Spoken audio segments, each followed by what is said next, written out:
Hello, नमस्कार सगळ्यांना. चला आता कंबाईन ग्रुप बी एक्झाम 2020च्या पूर्व परीक्षेचे आपण इकॉनॉमिक्सचे क्वेश्चन बघूया. प्रश्न क्रमांक 31 ते 45 पर्यंतचे आपल्याला हे प्रश्न 15 प्रश्न आपल्याला बघायला मिळणार आहेत. बघा, 31 नंबरचा प्रश्न हा आपल्याला हरित क्रांतीवरती. आता हरित क्रांती कधी झाली? पहिली हरित क्रांती आपल्याला माहिती आहे. कधीची? 1966 67 हे महत्वाचं वर्ष आपल्यासाठी आहे. पहिली हरित क्रांती. हरित क्रांती का घडली? तर आपल्याकडे अन्नधान्याची कमतरता होती. अन्नधान्याच्या कमतरतेच्या पूर्ततेसाठी प्रामुख्याने किंवा लोकांना फूड सिक्युरिटी मिळण्यासाठी आपण काय केले? हरित क्रांती राबवलेली आहे. आता हरित क्रांती नंतर काय झाले असं विचारले. हरित क्रांती नंतर डॅश डॅश हे सर्वात जास्त उत्पादन वाढ दर्शवणारे प्रमुख अन्नधान्य पीक आहे. सगळ्यात महत्वाची गोष्ट काय की प्रश्न कसा आलाय, कशावरती विचारला हे बघणं गरजेचं आहे. मग हरित क्रांतीमध्ये जास्त उत्पादन वाढ दर्शवणारं अन्नधान्य कोणतं? या बाबतीत जर विचार केला तर सगळ्यात महत्वाचा आपल्याला पुढे प्रश्न आला पाहिजे की हरित क्रांती कुठल्या दोन प्रमुख पिकावरती आधारित होती आणि त्याच्यानंतर इतर पिकं ऍड झाले होते. तर मग आपल्या सर्वांना माहिती की गहू असेल आणि त्याच्यानंतर मग तांदूळ, हे दोन पिकांचं महत्वाचं याच्यामध्ये समावेश होता हरित क्रांतीमध्ये आणि त्यातल्या त्यात सुद्धा गहू महत्वाचा. त्यामुळे बऱ्याच वेळा याला व्हीट रिव्होल्युशन सुद्धा म्हटलं तर गव्हाची क्रांती सुद्धा म्हटलं जातं. बऱ्याच ठिकाणी त्याचा रेफरन्स तुम्हाला बघायला मिळेल. तर गव्हावरती फोकस होता. आता सगळ्यात महत्वाचं काय की हरित क्रांती जी फोकस होती तर ती पंजाब असेल, हरियाणा असेल आणि मग नॉर्थ युपी वगैरे भाग किंवा दिल्लीच्या आसपासचा जो प्रदेश आहे तर त्या ठिकाणी प्रामुख्याने ही राबवली गेली होती. गव्हाच्या मग दोन जाती आणल्या होत्या आपण किंवा मेक्सिको मधून आपण गहू आयात केला होता आणि त्या गव्हाच्या आयातीवरून आपल्या ज्या स्थानिक गव्हाच्या ज्या जाती आहेत तर त्यांच्यासोबत संकर केला होता. याच्यामध्ये महत्वाचे एम.एस. स्वामीनाथन काय होते? तर भारतीय हरित क्रांतीचे जनक होते किंवा त्यांना जनक आपण म्हणतो. आणि जागतिक हरित क्रांतीचे म्हटलं तर कोण आहेत? तर ते नॉर्मन बोरलॉग हे कोण आहेत? जागतिक हरित क्रांतीचे जनक आहेत. या दोन गोष्टी लक्षात ठेवा. सो प्रश्नात काय म्हणले? हरित क्रांतीनंतर कुठल्या पिकाचं जास्त उत्पादन वाढलं? आता आपल्याला माहिती आहे की गहू आणि तांदळावरती जास्त फोकस होता. त्याच्यानंतर त्याच्यात मका, ज्वारी आणि बाजरी याचं ऍडिशन केलेलं आहे. तो बाजरी आणि मका जास्त उत्पादन पिकाच्या वाढीवरती भर नसेल. त्यामुळे दोन ऑप्शन तर कट झाले. राहिला प्रश्न तांदूळ की गहू. आता या बाबतीत मग आपल्याला थोडंसं कन्फ्युजन होऊ शकतं. तर त्याच्यात लक्षात घ्या की प्रामुख्याने ज्या रिजन मध्ये हरित क्रांती जास्त इम्प्लिमेंट झाली तर तो रिजन एक प्रकारे कुठल्या पिकासाठी ओळखला जातो? तर गहू पीक महत्वाचं आहे. गव्हाच्या पीक उत्पादनासाठी या भागावरती या भागामध्ये गव्हाचं उत्पादन जास्त घेतलं जातं आणि गव्हाचंच उत्पादन वाढलेलं बघायला मिळतं. त्यामुळे पर्याय क्रमांक 4 ला आपण जायला पाहिजे. काही गोष्टी लॉजिकली इथे वापरल्या पाहिजेत की आपल्याला माहिती आहे गहू तांदूळ तर दोन्हीवरती भर आहे. पण त्यातल्या त्यात कोणतं असू शकतं जर आपल्याला आकडेवारी माहिती नसेल तर. आता बघा, आपण आपल्या ऍग्रीकल्चरच्या नोट्स मध्ये थोडक्यात बघूया की समजा गहू तांदळाचं उत्पादन साधारणतः या दरम्यानच्या काळामध्ये किती कसं वाढलं होतं किंवा राष्ट्रीय कृषी विकास योजना वगैरे ज्या नंतरच्या काळात योजना आल्या तर त्याच्यामध्ये आपण बघतो की कसं उत्पादन वाढलेलं आहे किंवा त्यामध्ये बऱ्याचशा योजना सध्याच्या काळात सुद्धा आपण बघतो की पीक वाढीसाठी किंवा शेतकऱ्यांचं उत्पन्न वाढीसाठी राबवल्या जातात. या योजनांच्या माध्यमातून आपल्याला काही आकडेवारी बघायला मिळते. आता यामध्ये जर बघितलं आपण साधारणतः जस्ट सेकंड.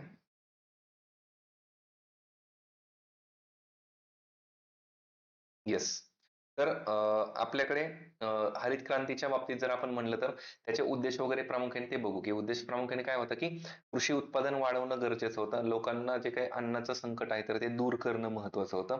आणि मग त्याच्यामध्ये महत्वाचं सुरुवातीला गव्हावरती फोकस केला आणि त्याचबरोबर मग जोडीने तांदूळही आला आणि नंतर मग ज्वारी, बाजरी, मका याच्यावरती भर दिलेला आपल्याला बघायला मिळतो. तो आफ्टर हरित क्रांती नक्की काय झालं किंवा आतापर्यंत जर आपण बघितलं तर नक्की काय झालं याचा जर आपण एक आढावा बघितला तर साधारणतः 1960-61 ला म्हणजे आपण थोडं हरित क्रांतीच्या मागे जाऊया. हरित क्रांतीच्या मागे जर गेलो आणि त्या काळात जर बघितलं गव्हाचं उत्पादन मिलियन टनामध्ये आपण जर बघितलं एक राऊंड फिगर तर 11 मिलियन टन गव्हाचं उत्पादन होतं. फक्त 11 मिलियन टन. 11 million ton.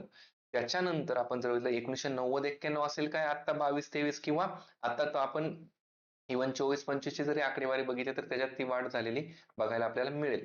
तर 60-61 ला किती होतं? 11 मिलियन टन.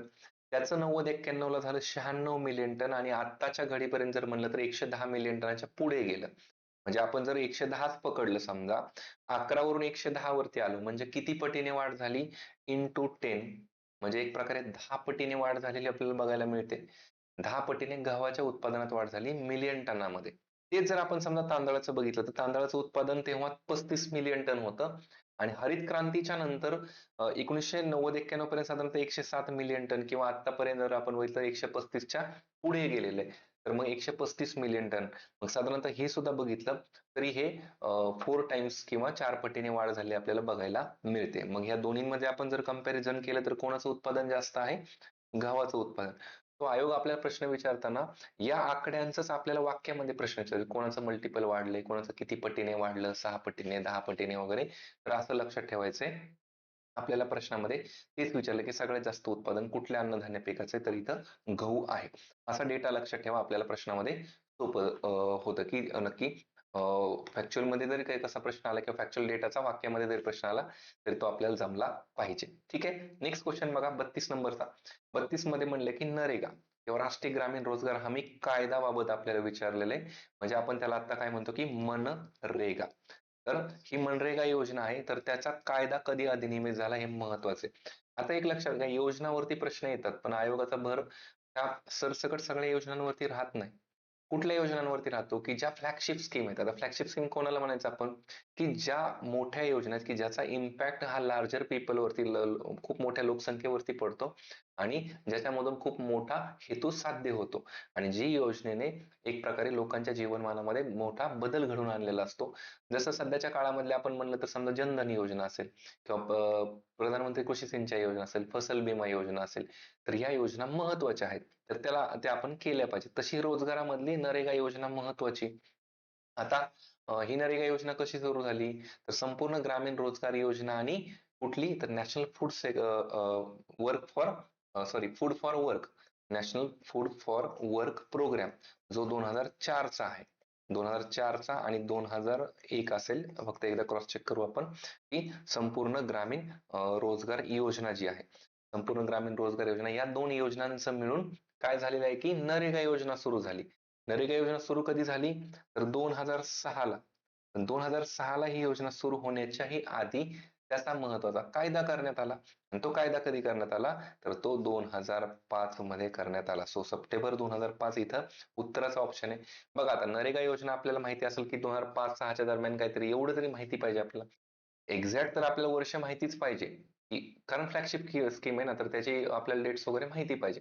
तर मग या केसमध्ये आपण जर उत्तराचे ऑप्शन बघितले समजा तर इथं ऑक्टोबर 2001 ऑक्टोबर 2002 बरेच जण काय करतात की हे ऑक्टोबर कॉमन दिसतंय मग इथे काहीतरी असू शकतं पण इथं पण सप्टेंबर सप्टेंबर आहे. तर मग नक्की काय तर 2001 आणि 2002 हे खूप काय झालं पाठीमागे गेलं कारण 5-6 च्या दरम्यान ही योजना आहे. मग 2005 च्या आसपास काहीच नाही. सो 5 इथं आपल्याला निवडायला सोपं जाईल. इथं 2011 म्हणजे एकदमच पुढे गेलं. तो पर्याय क्रमांक 3 पर्यंत आपण इथं जाऊ शकतो. ठीक आहे. मग नरेगाबाबत आपण एक थोडक्यात बघूया. नरेगाची कायदा महत्वाचा आपल्याला कायदा आयोगाने विचारलेला आहे. सप्टेंबर 2005 7 सप्टेंबर 2005 ला हा मनरेगाचा कायदा करण्यात आणला आणि त्याच्यानंतर योजना ही फेब 2006 मध्ये सुरू करण्यात आली. जसं आपण म्हणलं संपूर्ण ग्रामीण रोजगार योजना आणि national food for work programme या दोन योजनांच्या एकत्रीकरणामधून ही सुरू केलेली महत्वाची आहे. त्याचबरोबर बघा 2006 ला जरी सुरू झाली असली तरी ग्रामीण भागातल्या सगळ्या जिल्ह्यांमध्ये सुरू नव्हती झाली. मग ती सगळ्या जिल्ह्यात कधी सुरू झाली तर 2008 मध्ये सुरू झाली. त्यामुळे हे सुद्धा लक्षात ठेवा आणि इम्पॉर्टंट महात्मा गांधी यांचं नाव कधी दिलेलं आहे तर या योजनेला 2 ऑक्टोबर 2009 ला दिलेलं आहे. तो ही योजना महत्वाची. योजनेचं उद्दिष्ट काय बेसिकली तर ग्रामीण भागामध्ये अकुशल मजुरांना ज्यांच्याकडे कुठलंही स्किल नाही अशांना काय द्यायची एम्प्लॉयमेंट द्यायची 100 दिवसाची. पण 100 दिवसासाठी क्रायटेरिया काय आहे एका कुटुंबात मिनिमम एका व्यक्तीला तरी त्याच्यामध्ये रोजगार द्यायचा कमीत कमी एका व्यक्तीला. मॅक्झिमम लोकांनाही दिला जाऊ शकतो पण कमीत कमी एका व्यक्तीला तरी रोजगार हा 100 दिवसांचा मिळाला पाहिजे. ही नरेगा योजना आपल्यासाठी इम्पॉर्टंट आहे. त्यामध्ये आपण अजून जर बघितलं तर महत्वाचं अजून काय की साधारणतः मग गावामध्ये जे काही कामाचं निर्धारण वगैरे ते ग्रामसभा करणार किंवा एक प्रकारे 15 दिवसाच्या आत काम आणि 5 किलोमीटरच्या आतमध्ये काम मिळालं पाहिजे. त्याचबरोबर ज्या ठिकाणी काम करायचं तर त्या ठिकाणी लहान बालक असतील किंवा ज्या महिला असतील तर त्यांना बेसिक सुविधा ह्या मिळाल्या पाहिजेत. पिण्याचं पाणी असेल, पाळणा घर असेल वगैरे ह्या गोष्टी इम्पॉर्टंट आहेत आणि याच्यामध्ये मजुरी 100% कोण देतं? केंद्र सरकारच्या माध्यमातून 100% मजुरी मिळते. आणि याच्यामध्ये राज्यानुसार काय तर मजुरीचे दर वेगवेगळे आहेत. तर सगळ्यात जास्त मजुरीचा दर कुठे आहे? हरियाणा राज्यामध्ये आपल्याला बघायला मिळतो. ते करंट मध्ये आपण बघत असतो की कुठल्या राज्याचा किती दर वाढलाय वगैरे वगैरे त्या गोष्टी झाल्या. ठीक आहे. तर असा हा प्रश्न योजनावरती आपल्याला वेगवेगळ्या प्रश्न पुन्हा एकदा येऊ शकतो. आता नेक्स्ट क्वेश्चन बघा. नेक्स्ट क्वेश्चन मध्ये काय विचारलेलं आहे? Which of the following is not म्हटलेले outstanding liability of central government. बघा आपण बजेट बघत असतो आणि बजेटमध्ये प्रामुख्याने काय असतं? बजेटमध्ये एका साईडला सरकारची जमा असते, सरकारकडे जिथून कुठून पैसा येणार आहे वेगवेगळ्या माध्यमातून ती जमा असते, आणि एका साईडला काय असतो?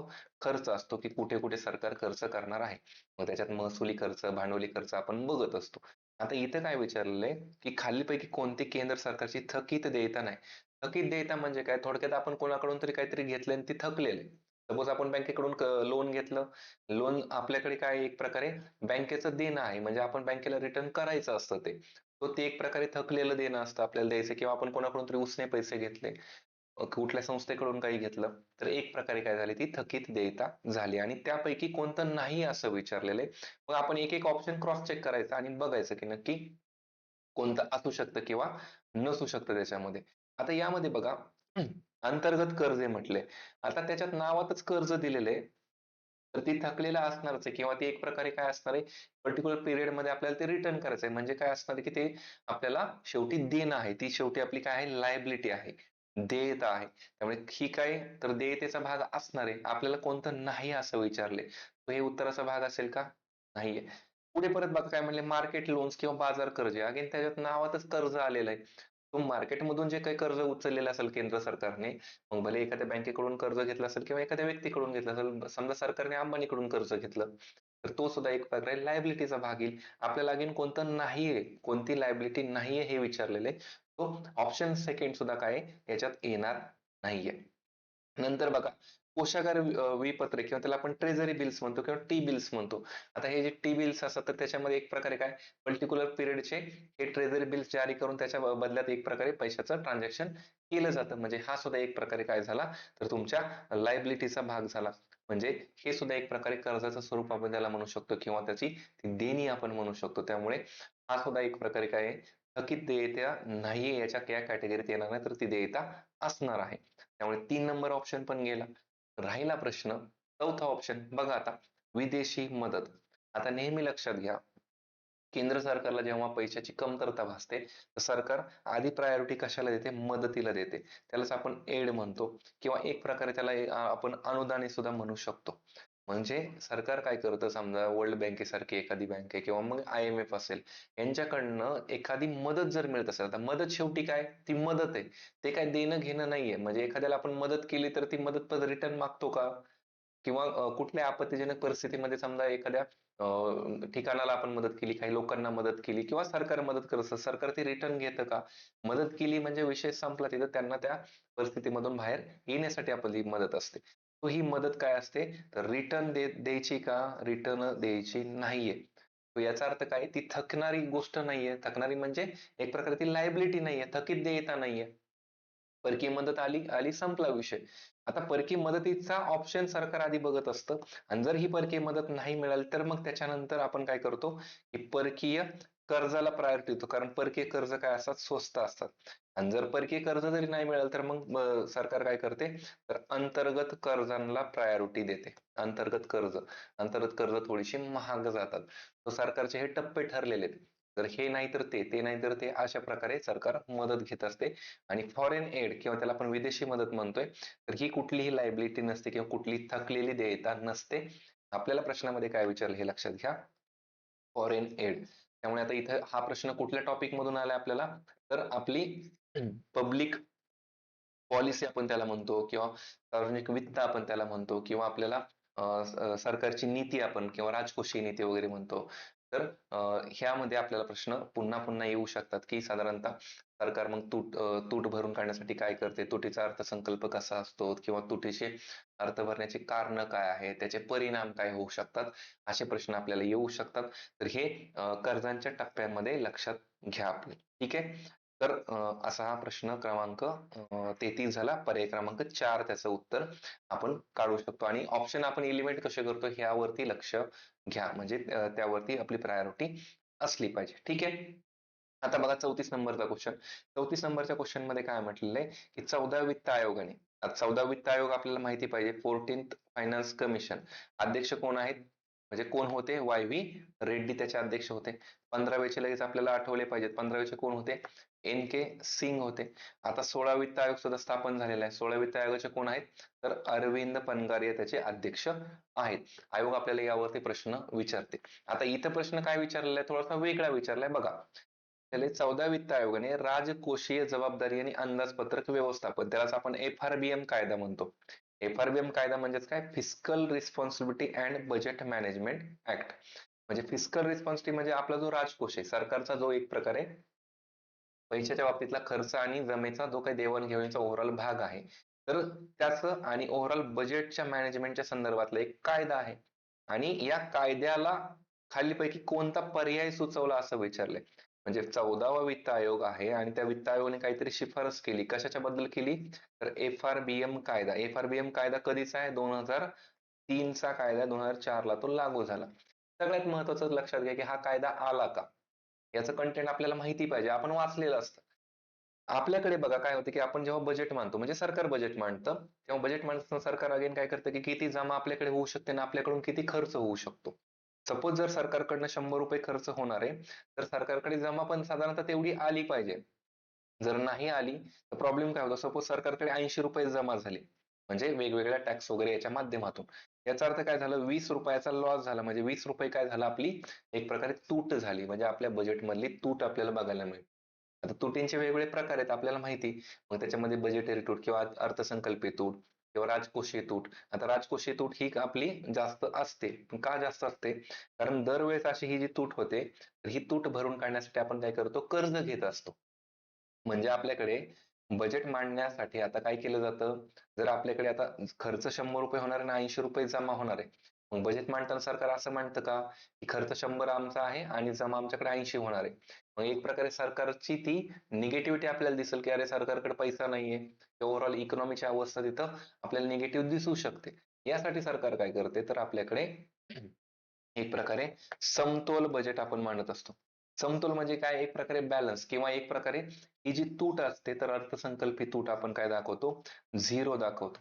पण ही झिरो दाखवतो म्हणजे मग ती तूट भरून काढायची कशी, तर त्यासाठी आपण काय करतो की आधीच आपलं कर्ज घेणार आहोत असं आपण बजेटमध्ये त्याच्यामध्ये मांडत असतो की आम्हाला कर्जाच्या रूपाने एवढे पैसे जमा होणार आहेत. म्हणजे समजा इथं 80 रुपये असे जमा होणार आहेत, तर उरलेले जे 20 रुपये आहेत समजा, तर हे कुठल्या तरी कर्ज रूपाने जमा होणार आहेत हे आपण दाखवतो. म्हणजे मग सरकार मांडत असताना कसं मांडेल, की आमचं काय आहे, तर खर्च सुद्धा 100 रुपये होणार आहे आणि आमच्याकडे जमा सुद्धा काय होणार आहे, साधारणतः 100 रुपये होणार आहे, असं एक साधारणतः अंदाजित हे बजेट मांडलं जातं. मग आता ही जी तूट आहे, 20 रुपयाची जी तूट आहे, आपण एक फक्त हायपोथेटिकल आकडा घेतलाय की अशी अशी तूट होऊ शकते. ही जी 20 रुपयाची तूट आहे, ही तूट भरून काढण्यासाठी सरकार काय करणार आहे, कर्ज कोणाकडून तरी घेणार आहे, म्हणजे ही तूट होणार आहे, राजकोषीय तूट वगैरे वगैरे ह्या गोष्टी.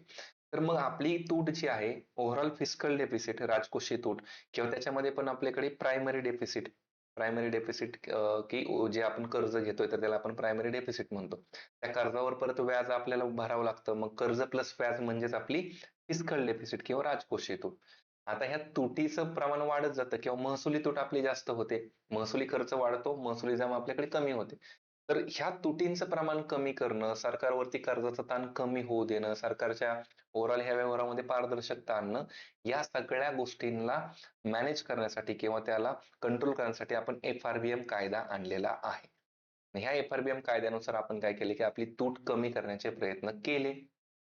म्हणजे या FRBM कायद्यानुसार आपण काय करतो, की आपले खर्चाचे अंदाज वगैरे त्याला सिम्प्लिफाय करण्याचं काम आणि त्याचा ओव्हरऑल आढावा किंवा लेखाजोखा करण्याचं काम आपण करतो.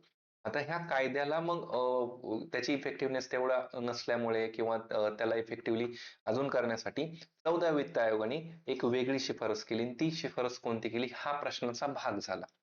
आपण प्रश्नाच्या ऑप्शन्स कडे येऊया. आता बघा, जर तुम्हाला FRBM कायद्याची उद्दिष्ट माहिती असतील तर आपल्याला उत्तरापर्यंत जायला सोपं होईल, जरी 14 वित्त आयोगाचे आपल्याला रिकमेंडेशन माहिती नसले तरी. आता बघा, नावातच आपण काय बघितलं ते FRBM कायद्यामध्ये फिस्कल रिस्पॉन्सिबिलिटी आणि बजेट मॅनेजमेंट ऍक्ट. मग याच्यामध्ये बघा, फिस्कल कन्सोलिडेशन, फिस्कल डेफिसिट फक्त दिले. आता फिस्कल डेफिसिट फक्त कशी असेल, वित्तीय तूट शिफारस केली म्हणजे काय केलं, ऑलरेडी आपल्याला माहिती तूट काय असते, त्यामुळे हा ऑप्शन तर कसाही येतच नाही. मग आता तिसरा ऑप्शन बघा, रेव्हेन्यू आणि डेप्ट मॅनेजमेंट, महसूल आणि कर्ज व्यवस्थापन एक वेळेस असू शकतं, येऊ शकतो तो भाग. पण त्यातल्या त्यात मोस्ट इम्पॉर्टंट कुठला वाटतो आपल्याला, तर तो ऑप्शन आपण बघायला पाहिजे. मग आता चौथा ऑप्शन बघा, डेप्ट ceiling and fiscal responsibility legislation म्हटलंय. म्हणजेच काय, कर्जाची मर्यादा. कारण आपण काय करतोय की तूट भरायला कर्ज घेतोय, आणि त्याचबरोबर काय, वित्तीय जबाबदारी, म्हणजे आपल्या वित्ताची जबाबदारी पण सरकारने घेतली पाहिजे ना. आपल्याकडे जो पैसा येतो तर त्याची जबाबदारी कोणी घ्यायची, सरकारने घेणं गरजेचं आहे. मग या सगळ्याचा एक प्रकारे आपण जर बघितलं की कुठल्या तरी कायद्याला रिप्लेस करायचं, म्हणजे काहीतरी कायदा सजेस्ट केला असेल, तो आपण प्रायोरिटीने कुठल्या ऑप्शन कडे जाणं महत्वाचं आहे, तर हा चौथ्या नंबरचा ऑप्शन, डेप्ट ceiling and fiscal responsibility act. 14व्या वित्त आयोगाने हा शिफारस केला होता की असा कायदा आपण आणायला पाहिजे FRBM कायद्याच्या ऐवजी.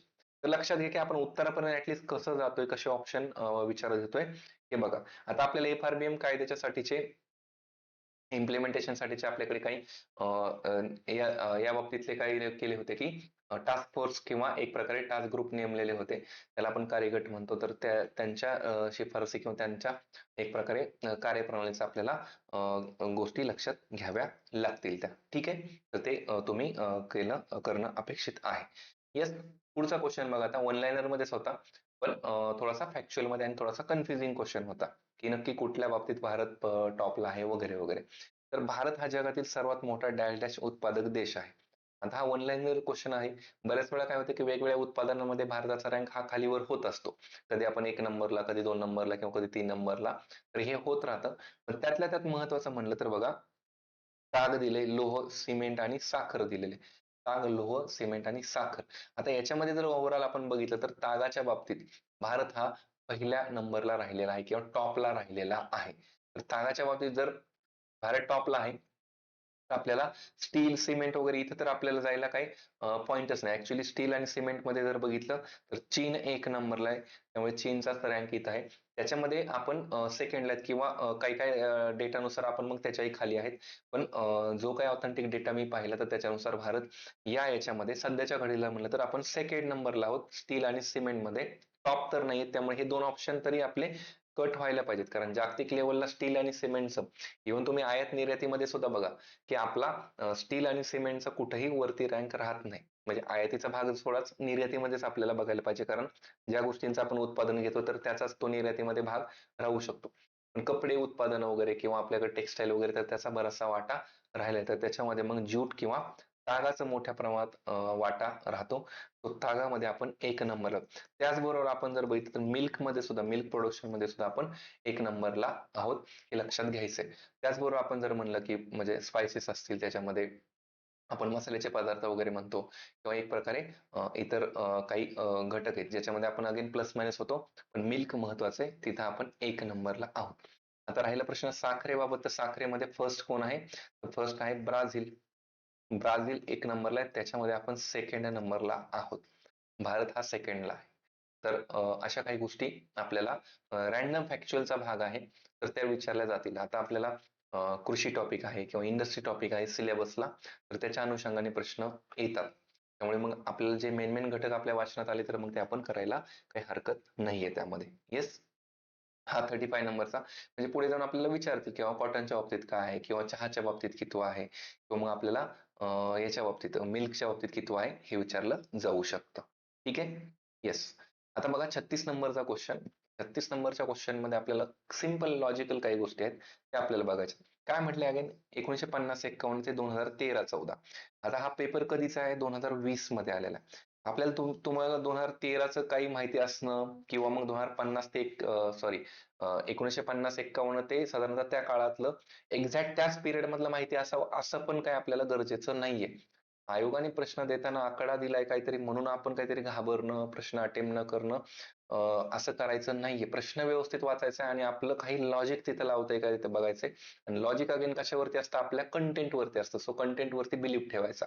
बघा आता या कालावधीमध्ये भारतातील स्थूल राष्ट्रीय उत्पादनातील, म्हणजेच कशातील, तर आपला जीडीपी मधील द्वितीय क्षेत्राचा हिस्सा किती टक्क्यांनी वाढला म्हटलेलं आहे. द्वितीय क्षेत्र म्हणजे आता आपल्याला प्रायोरिटी तर माहिती पाहिजे की आपल्या इकॉनॉमीमध्ये प्रामुख्याने आपण 3 सेक्टर विचारात घेतो.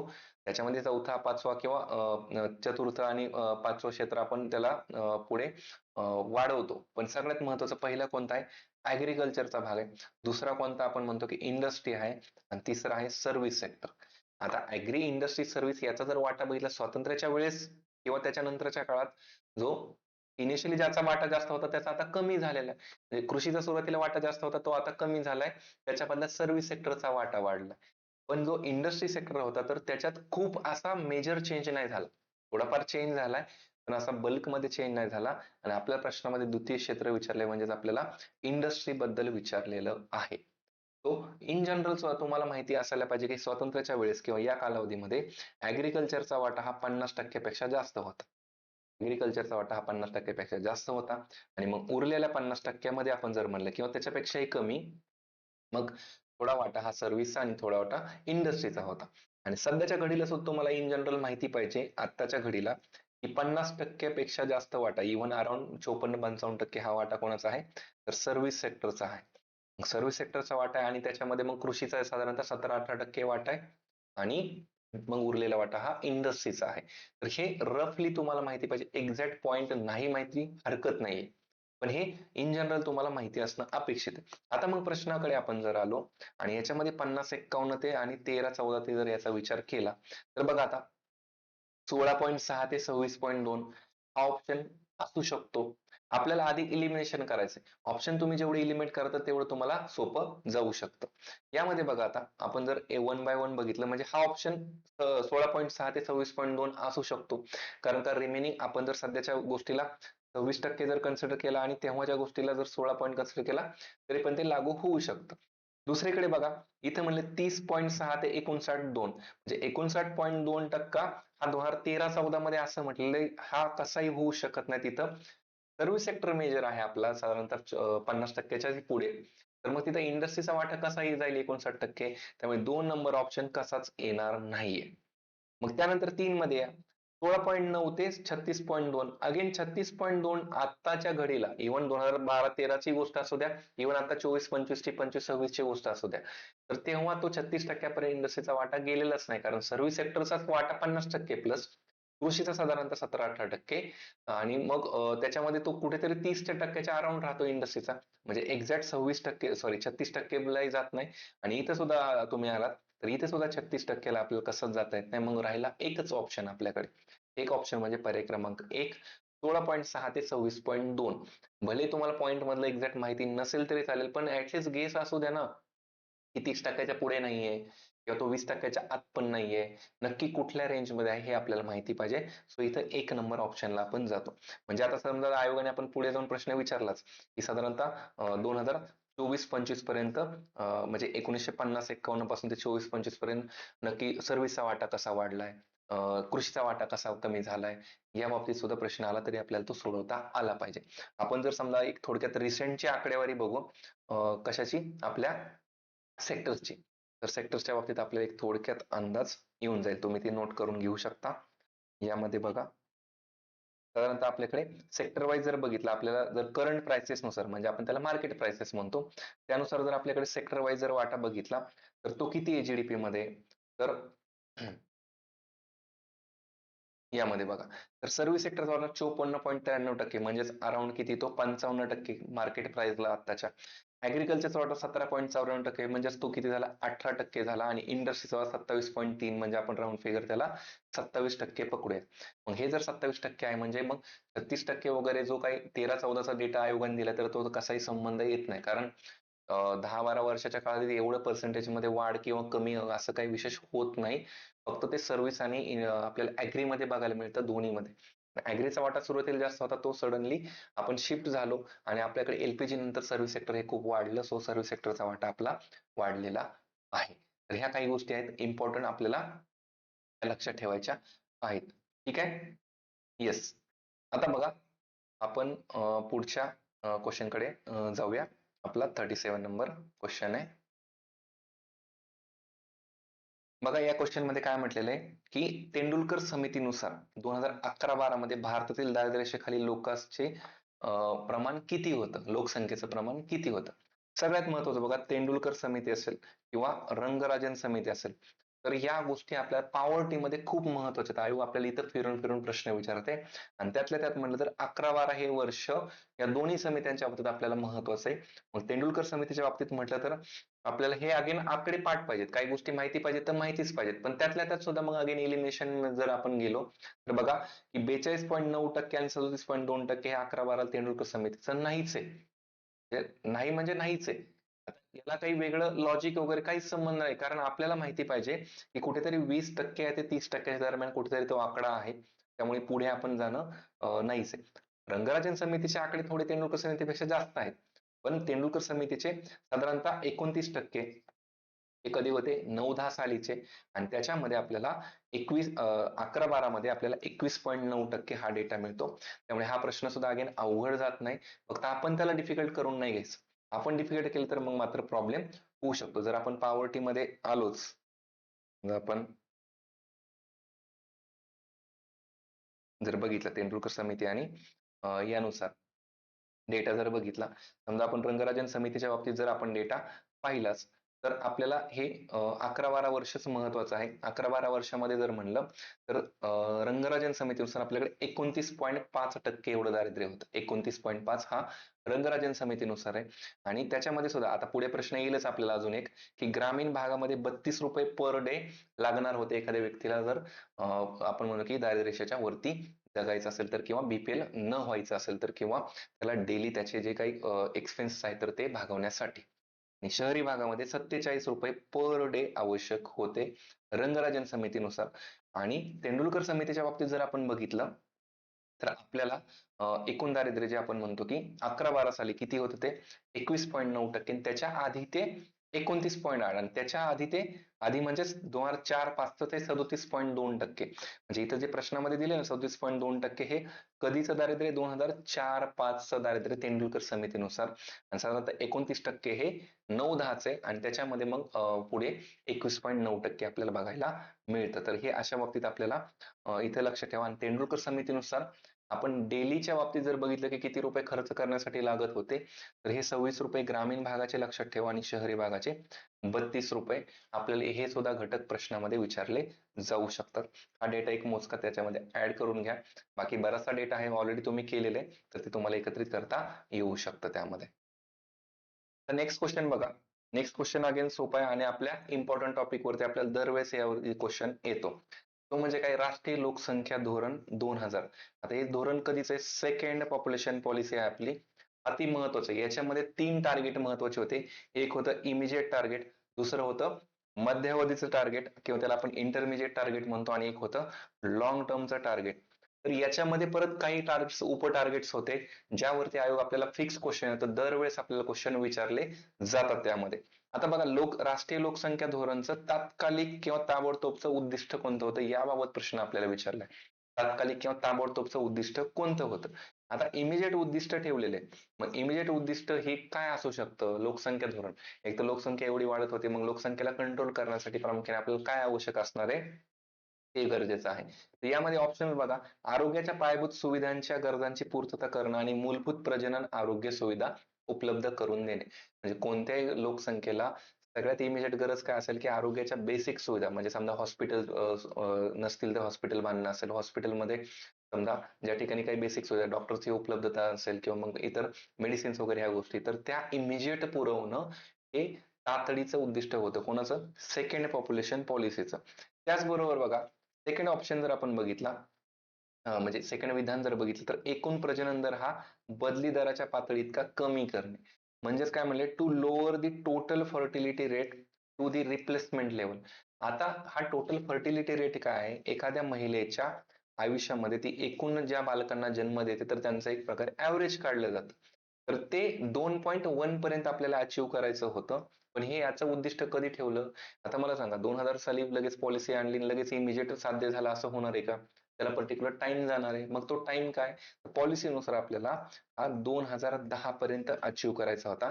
आणि 2010 पर्यंत अचीव्ह करायचा, त्याला रिप्लेसमेंट लेवल म्हणले किंवा त्याला बदलीचा दर म्हणले. थोडक्यात काय, जर एक प्रकारे 2.1 हा आपल्याला दर जर आपण अचीव्ह केला प्रत्येक महिलेला अपत्यांची संख्या ऑन अन ॲव्हरेज ऍक्च्युली, तर काय होऊ शकतं की लोकसंख्या एक प्रकारे आपल्या स्टेबिलिटीकडे नेता येऊ शकते. म्हणूनच हे आपल्याला 2010 पर्यंत अचीव्ह करायचं होतं. त्यामुळे हे ताबडतोबचं उद्दिष्ट नव्हतं. त्यामुळे ब ऑप्शन आपल्या उत्तरात येणारच नाही. ब जर बघितलं तर पर्याय क्रमांक 1 एलिमिनेट झाला, पर्याय क्रमांक 3 एलिमिनेट झाला. म्हणजे राहिला फक्त क आणि अ. मग आता आपल्याला बघायचंय की क मध्ये काय म्हटले. तसंही जर अ मध्ये बघितलं तर बेसिक सुविधा म्हणजे फक्त अच आपला ऑप्शन राहतो. पण क का चुकीचा हे बघायचं आपल्याला. आता क मध्ये काय म्हणले, सर्व मुलांचे लसीकरण पूर्ण करणे. आता आपल्याकडे जेवढी बालकं आहेत तर सगळ्यांचं लसीकरण हे अगेन इमिजिएट पॉसिबल नाही. कधी कधी काय होतं की ग्रामीण भागातल्या दूर खेडेवाऱ्या भागातला जर बघितलं आपल्याला तर तिथला म्हणजे तिथे लोकांपर्यंत पोहोचणंच मुश्किल असतं. मग लोक टप्प्याटप्प्याने तिथपर्यंत जाऊ शकतात. अगेन हे लसीकरण पूर्ण करून सुद्धा 2010 पर्यंतच्या एक प्रकारे इमिजिएट जे उद्दिष्ट सॉरी जे इंटरमिजिएट होते किंवा मध्यावधी कालावधीचे उद्दिष्ट होते त्याच्यामध्ये त्याचा समावेश होतो. त्यामुळे सर्व बालकांचं लसीकरण पूर्ण करणे हे इमिजिएट उद्दिष्ट नाहीये. तो क ऑप्शन सुद्धा कट झाला. मग राहिला काय, फक्त पर्याय क्रमांक 4. 38 चा आपल्याला काय उत्तर येईल, पर्याय क्रमांक 4 उत्तरापर्यंत आपण जाणार आहोत. ठीक आहे, आलं लक्षात. यामध्ये आपण थोडक्यात काय बघू, आपल्या नोट मधून काही गोष्टी बघूया. जसं आपण जर यामध्ये पाहिलं आपल्या पॉप्युलेशन टॉपिक मध्ये याच्या बाबतीत आपल्याला इमिजिएट उद्दिष्ट किंवा ह्यामध्ये 2010 पर्यंतचे नक्की काय उद्दिष्ट ते बघायला मिळेल. इमिजिएट मध्ये सगळ्यात महत्वाचं आरोग्य सेवा किंवा इन्फ्रास्ट्रक्चर वरती आपल्याला भर होता. 2010 पर्यंत आपल्याला हे 2.1 पर्यंत रिप्लेसमेंट लेवलला जायचं होतं TFR ला. आणि त्याच्यामध्येच 2010 पर्यंतचे इतर उद्दिष्ट काय होते, सोशिओ इकॉनॉमिक. मग सगळ्यात महत्वाचं की MMR आणि IMR हा कमी करणे. MMR म्हणजे काय, मॅटर्नल मॉर्टॅलिटी रेट, माता मृत्यू दर हा 100 पेक्षा कमी आणणं. आणि IMR इन्फंट मॉर्टॅलिटी रेट हा 30 पेक्षा कमी आणणं. वैश्विक लसीकरण करणं, जो आपण आता ऑप्शन मध्ये बघितलं तर ते लसीकरण. आणि त्याचबरोबर इन्स्टिट्यूशनल डिलिव्हरी आपल्याला 80% पर्यंत अचीव्ह करायची होती. आणि प्रशिक्षित व्यक्तीकडून आपल्याला 100% काय करायचं होतं, तर डिलिव्हरीज ह्या करायचं असा उद्दिष्ट होता. त्याचबरोबर जन्म मृत्यू किंवा गर्भधारणा असेल किंवा मग लग्न असेल तर यांच्या नोंदी ह्या आपल्याला 100% करायच्या होत्या. म्हणजे हे जे इमिजिएट उद्दिष्ट आहेत त्याच्यानंतरचे हे इंटरमिजिएटचे किंवा मध्यावधी कालावधीचे उद्दिष्ट आपल्याला बघायला मिळतात. आणि सगळ्यात महत्वाचं लॉंग टर्मच्या उद्दिष्टामध्ये जर आपण बघितलं, लॉंग टर्मचं उद्दिष्ट 2045 पर्यंत आपल्याला पॉप्युलेशन काय करायचंय, स्टॅबिलाईज करायचं किंवा लोकसंख्येचं स्थिरीकरण आपल्याला हे 2045 पर्यंत करायचंय. तर हे सुद्धा आयोगाने आपल्याला विचारलेले. तर लक्षात घ्या, आयोग इथे आपल्याला प्रश्न विचारते, आपण प्रायोरिटीने ते करायचं आहे त्यामध्ये. ठीक आहे, तर हा असा आपला प्रश्न झाला. पर्याय क्रमांक 4 इथं उत्तर की कोणतं तातडीचं उद्दिष्ट होतं. नंतर आता आपण पुढच्या प्रश्नाकडे जाऊया. WTO च्या बाबतीत आता बघा, आंतरराष्ट्रीय व्यापार वगैरे याच्या अनुषंगाने आपल्याला इथं प्रश्न विचारलेला आहे. तर WTO अग्रीमेंटच्या बाबतीत कोणतं इम्पॉर्टंट प्रिन्सिपल आहे असं विचारलं. आता बघा, WTO म्हणजे काय, वर्ल्ड ट्रेड ऑर्गनायझेशन, जागतिक व्यापार संघटना. आता जागतिक व्यापार संघटना आहे म्हणजे काय करणार आहे, ही एक व्यापार संघटना आहे जगामधल्या वेगवेगळ्या देशांना काय करेल, व्यापार यांचा सुरळीत करण्यासाठी मदत करते. मग ह्या इन्स्टिट्यूशनचं किंवा ह्या ऑर्गनायझेशनचं काम काय असणार आहे, की सगळ्यांचा व्यापार सुरळीत करणं, कोणासोबत भेदभाव न करणं, किंवा एक प्रकारे जर काही व्यापारामधले अडथळे असतील तर ते व्यापार अडथळे दूर करणं, किंवा एखाद्या देशाची जर मक्तेदारी होत असेल, एखाद्या देशाची जर मोनोपॉली होत असेल तर ती मोनोपॉली आपल्याला रिड्यूस करायची. सो इथं बघा, सगळ्यात महत्वाचं नो डिस्क्रिमिनेशन हा एक ऑप्शन आहे. मोस्ट फेवर नेशन हा एक ऑप्शन आहे. नॅशनल ट्रीटमेंट हा एक ऑप्शन आहे. नन ऑफ द अबव आहे. आता लेखी लक्षात घ्या, बऱ्याचशा प्रश्नांमध्ये आपल्याला none of the above option बघायला मिळतो, पण none of the above option शक्यतो हा लास्ट प्रायोरिटी असतो. शक्यतो इमिजिएट लगेच none of the above option येईल असं नाहीये. बाकीचे ऑप्शन आपण क्रॉस चेक करायचे. तर इथं पर्याय क्रमांक 4 हा आपला हा शक्यतो नसेलच. म्हणजे अगेन हा थोडासा अप्रोचचा भाग झाला. आपला अप्रोच बिल्डिंग इथं करणं अपेक्षित आहे. ठीक आहे, तर हा none of the above option cut झाला. राहिला प्रश्न काय, की WTOचं काय काम असू शकतं, की भेदभाव करायचा नाही कुठल्या देशामध्ये, भले भारत असेल किंवा मग अमेरिका असेल किंवा मग एखादी आफ्रिकन कंट्री असेल, व्यापारामध्ये सगळ्यांना समान वागणूक भेटली पाहिजे. तो त्याच्यामध्ये सर्वात अनुकूल राष्ट्र म्हणजे काय, की एखाद्या राष्ट्राला प्रायोरिटी द्यायची. सर्वात अनुकूल म्हणजे मोस्ट फेवर नेशन म्हणजे काय, एखाद्या देशाने एखाद्या देशाला जास्त प्रायोरिटी द्यायची, दुसऱ्याला कमी लेखायचं. तर मग WTO ते तत्व लागूच नाही करणार, उलट हे विरोधात झालं. 2 नंबर ऑप्शन तसाही कट झाला. 4 गेला.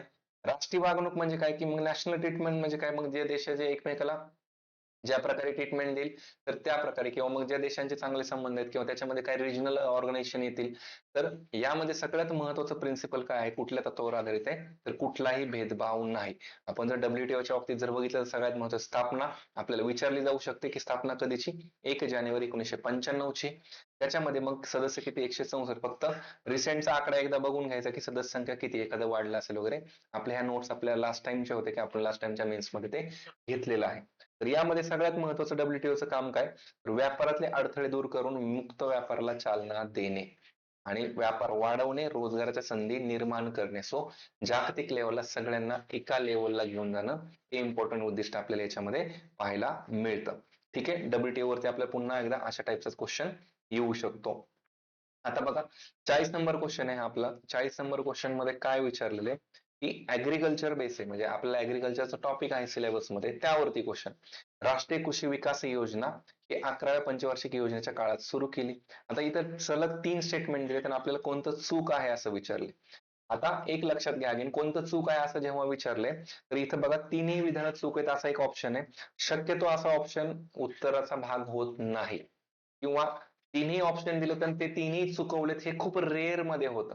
त्यामुळे शक्यतो हे उत्तर नसेल, म्हणून तुम्ही प्रायोरिटी ठरवायची. अगेन इथं फक्त ब, फक्त क, फक्त अ असं दिलेलं आहे. मग आपल्याला क्रॉस चेक करायचं, तिन्ही स्टेटमेंट बघून आपल्याला बघायचं की नक्की त्याच्यात कोणतं चुकीचं असू शकतं. आणि अगेन कंटेंटला आपण जायचं सुरुवातीला. आता बघा, राष्ट्रीय कृषी विकास योजना 11वी पंचवार्षिक योजना. 11वी पंचवार्षिक योजनेचा कालावधी काय आहे, तर 2007 ते 2012. म्हणजे आपल्याला थेटपणे आयोगाने वर्ष पण नाही विचारलं. किती सोपं झालं ना मग. मग राष्ट्रीय कृषी विकास योजना कधी सुरू झाली, 2007 2008 मध्ये. तर 2008 पण काही ठिकाणी दिलेलं आहे. मग 2007-8 म्हणजे थोडक्यात काय झालं, 11 पंचवार्षिक योजनेचा कालावधी झाला. म्हणजे हे विधान करेक्ट आहे, आपल्याला चुकीचं विचारलं. याचा अर्थ काय, पर्याय एक तर कट झाला, फक्त अ म्हणजे पर्याय क्रमांक 4 पण कट झाला, आपल्याला चुकीचं विचारलेलं आहे. पुढे बघा, समकालीन किंवा एकत्रित फलोत्पादन विकास उपक्रम, किंवा आपण त्याला काय म्हणतो, इंटिग्रेटेड हॉर्टिकल्चर मिशन, आपण त्याला म्हणतो mission of integrated horticulture development, किंवा एकात्मिक फलोत्पादन अभियान आपण त्याला म्हणतो. तर हे 12व्या पंचवार्षिक योजना काळात सुरू केलं आहे. अगेन 12व्या पंचवार्षिक योजनेचा कालावधी म्हणजे 2012 ते 2017 हा कालावधी होता. मग आपल्याला एकात्मिक फलोत्पादन कार्यक्रम एक्झॅक्ट वर्ष नसेल माहित, तर ऍटलिस्ट कुठला कालावधी हे सुद्धा आपण म्हणजे हे सुद्धा आपण बघणं गरजेचं आहे. कुठल्या योजना कुठल्या संदर्भ पिरियड मध्ये येतात वगैरे. मग त्याच्यामध्ये जर आपण पाहिलं तर 2014 मध्ये ही योजना सुरू झाली. म्हणजे अगेन 12व्या योजनेचा पिरियड आला का, येस, लक्षात घ्या. सो ब सुद्धा स्टेटमेंट करेक्ट आहे, पण हे तुम्हाला अगेन महत्वाची. आता ही MIDH आहे, किंवा इंटिग्रेटेड फलोत्पादन विकास अभियान जे सुरू केलं, तर आधीच्या ज्या वेगवेगळ्या योजना होत्या त्यांना एकत्रित केलं आणि ही योजना सुरू केली. तो ब सुद्धा स्टेटमेंट करेक्ट आहे. पहिला प्रश्न, 3 नंबर विधान बघा आता. तर अन्न सुरक्षा उपक्रम किंवा अन्न सुरक्षा, त्याला काय म्हणतो, की आपण अभियान पण म्हणतो. अन्न सुरक्षा कायदा हा 2013चा आहे, तो भाग वेगळा. अन्न सुरक्षा कायदा हा 13चा तो वेगळा घटक आहे. इथं अभियान विचारलेलं आहे. तर हे 2009-10 मध्ये सुरू करण्यात आलं तर बिलकुल नाही. तर हे 2000 अगेन 7-8 मध्ये सुरू केलेलं आहे. अन्न सुरक्षा अभियान हे 11व्या पंचवार्षिक योजनेचं महत्वाचं उद्दिष्ट होतं. का, गहू असेल, तांदूळ असेल, या अन्नधान्याचं उत्पादन वाढवणं हे उद्दिष्ट होतं. हे उद्दिष्ट ठेवूनच हे मिशन सुरू केलेलं आहे. त्यामुळे फक्त क चुकीचं आहे. पर्याय क्रमांक 3 इथं आपल्याला ऑप्शन येणार आहे. आपण जर एकदा या कंटेंट कडे गेलो तर बघा, यामध्ये इथं प्रामुख्याने जे 11वी पंचवार्षिक योजना आहे, तर ह्या 11व्या पंचवार्षिक योजनेत 2007-8च्या रब्बी हंगामापासून राष्ट्रीय अन्न सुरक्षा अभियान आपण सुरू केलेलं आहे. आणि ह्या अन्न सुरक्षा अभियानामध्ये आपल्याला गहू तांदूळ यांचं उत्पादनाचं टार्गेट आपण ठेवलेलं होतं, आणि ते टार्गेट आपल्याला प्रामुख्याने असं अचीव झालेलं पाहायला मिळतं. सेम ते परत 12व्या पंचवार्षिक योजनेत पुढे कंटिन्यू केलं आपण. आणि त्याचबरोबर आपण जर पाहिलं तर हे एकात्मिक फलोत्पादन अभियान जे आहे, तर ते 2014-15 पासून वेगवेगळ्या योजना या एकत्र करून सुरू केलेलं आपल्याला पाहायला मिळतं. तर असा हा एकत्रित आपल्याला योजनांमध्येच प्रश्न आयोगाने अगेन विचारलेला आहे. आणि ही राष्ट्रीय कृषी विकास योजना सुद्धा खूप महत्वाची, ही फ्लॅगशिप योजना आहे. याच्या अंतर्गत मग वेगवेगळ्या उपयोजना आहेत, तर त्या उपयोजना सुद्धा आपण करणं अपेक्षित आहे. ठीक आहे. तर असे प्रश्न आपल्याला येणार आहेत. आता पुढचा प्रश्न बघा, काय म्हणलेलं आहे 2018-19 मध्ये भारतातील निर्यात उत्पन्नामध्ये कुठल्या क्षेत्राचा हिस्सा जास्त? आता एक प्रकारे भारताची निर्यात आणि भारताची आयात, निर्यातीमध्ये कुठले क्षेत्र दिलेत आणि व एक प्रकारे वस्तू व्यापारावरती आपल्याला प्रश्न येतो. आता याच्यामध्ये 18-19 विचारले. आता 18-19च्या नुसार जर आपण बघितलं तर इथं अभियांत्रिकी व इंजिनिअरिंग गुड्सचा वाटा सगळ्यात जास्त होता. तर आता हा आपल्या प्रश्नाचा भाग नाही बनणार. आपल्या प्रश्नाचा भाग आता साधारणतः हा बनेल, आपण जर आपल्या एक प्रकारे राष्ट्रीय उत्पन्नाच्या याच्यामध्ये एकत्रित आपल्या नोट्समध्ये आपण जाऊया डायरेक्ट परकीय व्यापारामध्ये. तर परकीय व्यापारात जर आपण पाहिलं बघा, येस, तर यामध्ये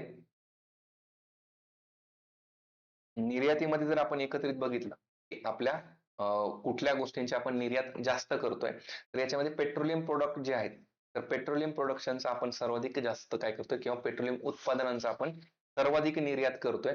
त्याच्यानंतर टेलिकॉम इन्स्ट्रुमेंट्स जे आहेत किंवा याच्यासाठी आपण जर आपल्या याची मिनिस्ट्री ऑफ कॉमर्सच्या वेबसाईटचा जर डेटा आपण बघितला तर तो हा अगेन वर्ष महत्वाचं आहे.